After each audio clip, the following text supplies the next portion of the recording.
Waalaikumsalam. Ada yang bisa saya bantu, Bu Zul? Ya, begini Bu ya. Iya. Saya ini ada tugas CGP untuk mewawancarai beberapa kepala sekolah terkait praktik pengambilan keputusan. Bolehkah saya mengajukan beberapa pertanyaan kepada Ibu? Silakan, kalau bisa Ibu jawab, Ibu jawab. Kalau Ibu tidak bisa jawab, nanti kita diskusikan lagi ya. Ya, baik Bu. Baik Bu ya. Boleh. Ya. Selama Ibu menjadi kepala sekolah di SMP Negeri 6 Talang Kelapa ini Bu ya, adakah satu masalah yang Ibu hadapi sebagai pemimpin di mana masalah itu menimbulkan dilema dalam penyelesaiannya? Jika ada, bagaimana cara penyelesaian masalah tersebut Bu? Ya, terima kasih pertanyaannya Bu Zul. Sebagaimana diketahui bahwa SMP 6 Talang Kelapa ini adalah sekolah baru dengan jumlah siswa yang lumayan banyak dan karakternya juga lumayan bermacam-macam. Nah, ada salah satu kasus dari SMP 6 Talang Kelapa yang Ibu hadapi terkait masalah siswa. Adapun siswa itu sudah duduk di kelas 9, tetapi menurut laporan dari wali kelasnya, juga dari guru BK-nya, bahwa anak ini sudah beberapa hari tidak masuk ke sekolah. Padahal dia kan mau ujian sekolah nanti Bu Zul. Nah, jadi inilah yang sempat membuat pemikiran saya, aduh gimana nasib anak ini ke depannya. Jadi itu Bu ya permasalahannya. Iya. Lantas Bu, keputusan apa yang kira-kira Ibu ambil pada saat itu? Oh iya, makasih ya pertanyaannya. Kalau Ibu mau gampang saja, Ibu bisa saja memberhentikan anak tersebut. Tetapi tidak Ibu lakukan karena ada pertimbangan-pertimbangan tertentu terhadap anak itu. Kalau dia diberhentikan di saat dia duduk di kelas 9, bagaimana nasibnya ke depan nanti? Dia tidak punya ijazah, mau cari kerja juga mungkin agak sulit. Nah, dari yang Ibu sampaikan tadi ya, menurut saya keputusan yang Ibu ambil itu sudah sangat solutif Bu ya. Iya, terima kasih. Jadi dari permasalahan Ibu tadi, berarti ada dua jenis dilema Bu. Oh gitu. Ya, dari modul yang saya pelajari saat ini Bu ya. Boleh Ibu tahu Bu Zul, dilema yang dimaksud yang dua tadi yang mana? Ya, yang pertama Bu ya, dilema etika. Nah, dilema etika ini Bu ya, merupakan dilema kebenaran lawan kebenaran Bu. Gitu. Yang kedua ada namanya bujukan moral. Nah, bujukan moral itu merupakan yaitu kebenaran lawan kesalahan Bu. Nah, kira-kira nih dari kedua yang saya sebutkan tadi Bu ya. Menurut Ibu, bagaimana Ibu dapat mengidentifikasi kasus yang Ibu hadapi itu? Mana yang merupakan dilema etika, mana yang merupakan bujukan moral kira-kira? Kalau melihat permasalahan yang saya hadapi itu, tampaknya kecenderungannya kasus saya ini masuk yang dilema etika tadi Bu Zul. Jadi kebenaran lawan kebenaran. Mengapa saya katakan seperti itu? Karena di satu sisi pihak sekolah ingin menegakkan kebenaran bahwa setiap siswa harus mengikuti pembelajaran setiap harinya kecuali hari libur ya Bu Zul ya. Jadi mereka harus datang ke sekolah dari hari Senin sampai hari Sabtu. Itu peraturannya.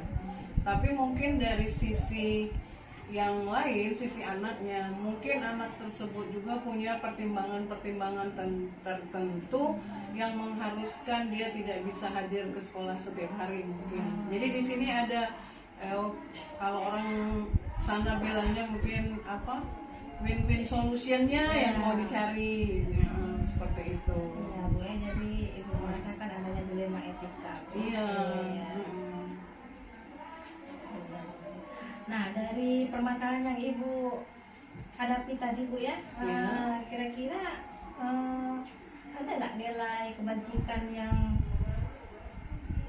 Ibu ambil dari permasalahan Ibu tadi? Oh jelas, banyak sekali Bu Zul.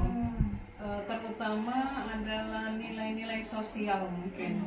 Jadi walaupun saya kepala sekolah, saya tidak boleh mengambil keputusan yang sepihak yang menurut saya benar. Jadi kita harus memperhatikan juga siapa yang akan kita tentukan keputusannya, dalam hal ini anak. Ya, itu nilai sosial. Kemudian ada juga nilai keadilan. Keadilan ini khawatirnya kalau saya tidak mengambil keputusan yang tepat untuk anak ini, nanti kedepannya gimana? Apakah setiap anak yang lain juga akan memperlakukan seperti ini? Jadi benar-benar saya harus bersikap adil menentukan keputusan di sini. Mungkin ada juga kejujuran. Jadi dalam hal ini saya benar-benar dituntut untuk jujur mengambil tindakan yang seefektif mungkin. Jadi banyak kan nilai-nilainya. Bisa Bu Zul ulang apa yang saya sampaikan? Ya, itu kan nilai kebajikan yang Ibu ketik dari masalah Ibu itu yang pertama adanya nilai kebajikan sosialnya. Iya, betul. Ini balik bertanya, maaf ya Bu Zul. Yang kedua mungkin nilai kebajikan rasa pedulinya tadi. Iya, betul. Ketiga mungkin nilai dari kejujuran. Iya, benar Bu ya. Iya. Terima kasih Bu ya atas penjelasannya ya. Iya, sama-sama. Langkah-langkah atau prosedur seperti apa yang bisa Ibu lakukan selama ini? Oh gitu ya. Jadi untuk kemajuan SMP Negeri 6 Tangkelapa ini Bu Zul, saya tuh selalu mengevaluasi, menganalisa, memantau perkembangan proses pembelajaran, termasuk untuk kasus yang anak yang saya sebutkan tadi. Jadi saya mendengar, kemudian mencari informasi kelas ini siapa yang rajin, siapa yang tidak masuk. Makanya itu ketemu si boleh saya sebutkan nama Yuliansa tadi, Bu Zul.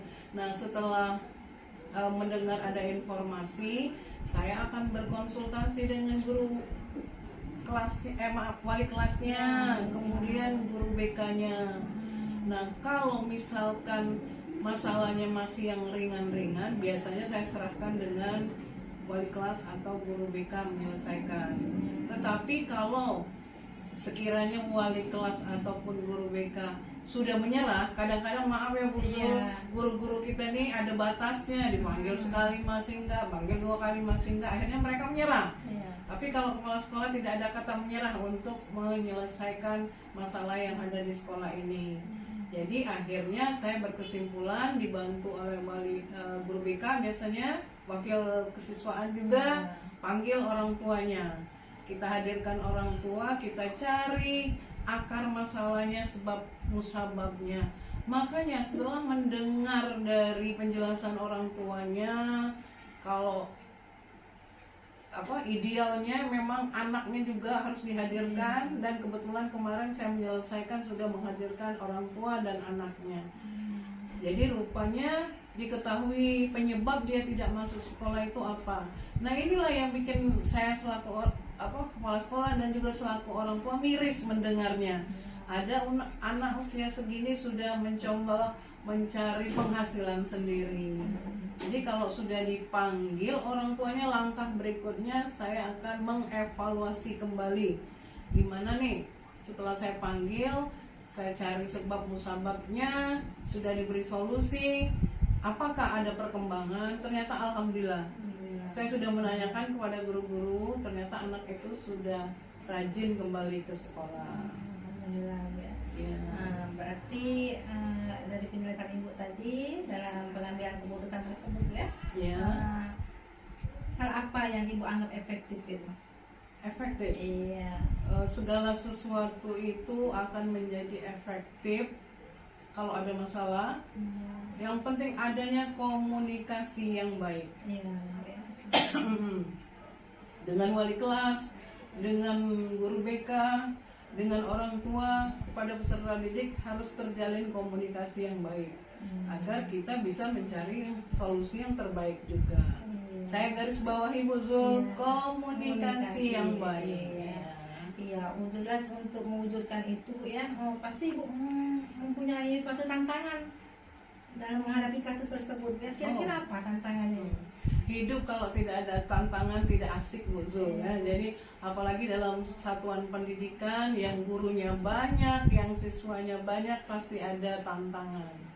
Untuk masalah ini tantangan terberat adalah di guru-guru. Karena mengapa saya katakan guru-guru? Karena ya guru-guru kan tidak mau memberikan nilai untuk anak yang tidak pernah hadir ke sekolah atau jarang, ya Bu Zul, ya. Jadi ada sebagian besar guru mengatakan kami tidak galak, Bu, ngasih nilai kalau anaknya sendiri tidak rajin. Itu tantangan, ya. Di satu sisi kita ingin anak itu bisa lulus, di sisi lain guru. Namun alhamdulillah karena komunikasi yang baik akhirnya masalah apapun bisa teratasi. Dalam menyelesaikan masalah tersebut, Bu, ya, apakah Ibu mempunyai jadwal tertentu atau Ibu langsung otodidak itu dalam melakukan kasus tersebut? Iya, untuk kasus tersebut, kasus yang kita bicarakan, memang ada jadwal yang saya buat. Misalnya begini kan, ngasih tahu ke guru BK, Ibu, saya ingin bertemu dengan orang tua anak tersebut untuk menyelesaikan masalah. Jadwalnya hari Senin misalnya, jamnya jam 9 misalnya. Nah, saya tidak akan melayani kalau mereka tidak datang pada jam dan waktu yang sudah ditentukan. Tapi untuk secara umum, jadwal saya tidak memiliki jadwal khusus. Itu tergantung dengan kasus-kasus. Kalau ada kasus baru kita mencari solusi ataupun penyelesaiannya. Jadi intinya untuk kasus yang kita bahas, khusus kasus yang kita bahas, itu saya membuat jadwal pertemuan, kemudian jadwal mengevaluasi. Tetapi untuk kasus-kasus yang terjadi di sekolah misalnya yang ringan-ringan tidak ada. Menunggu ada kasus baru kita bikin jadwal. Iya, terima kasih, Bu, ya. Sekali lagi, Bu, saya mau tanya lagi, Bu, ya. Iya, dalam menentukan keputusan terhadap kasus-kasus yang Ibu hadapi itu kira-kira ada nggak bantuan dari seseorang atau faktor-faktor apa saja yang mempengaruhi Ibu mempermudah untuk mengambil keputusan tersebut? Oh iya, terima kasih. Saya masih berkeyakinan bahwa satu kepala tidak akan menemukan solusi yang tepat. Tapi kalau banyak kepala, tentunya keputusannya lebih bijaksana. Jadi tentu saja dalam hal ini saya selalu minta bantuan kepada semua warga sekolah lah, guru-guru mata pelajarannya, guru-guru wali kelasnya, guru BK-nya, semua ikut andil dalam pemecahan masalah yang ada.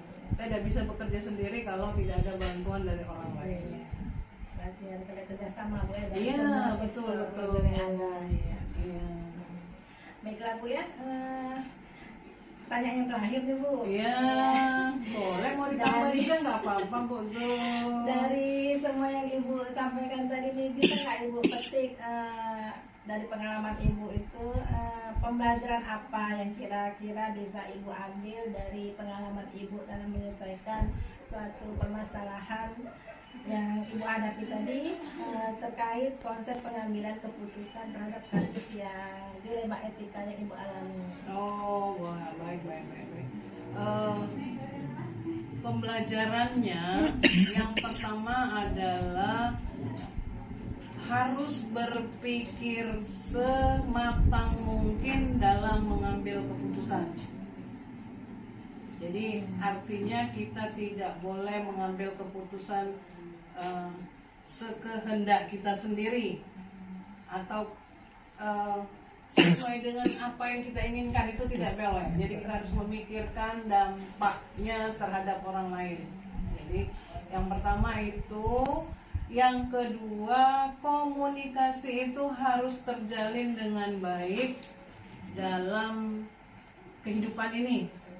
Tidak hanya dalam kasus Ibu Zul, tapi dalam setiap proses kehidupan kita harus berkomunikasi.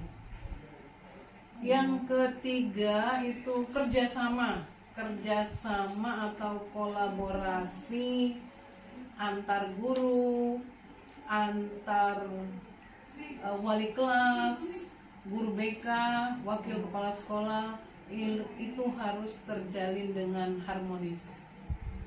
Saya rasa 3 itu. Dan yang satu lagi, sikap jujur, sikap peduli terhadap orang lain, sikap adil, kemudian sikap sosial itu juga harus kita junjung tinggi. Berarti nilai kebajikannya tadi harus ditingkatkan lagi Bu ya. Iya. Oke.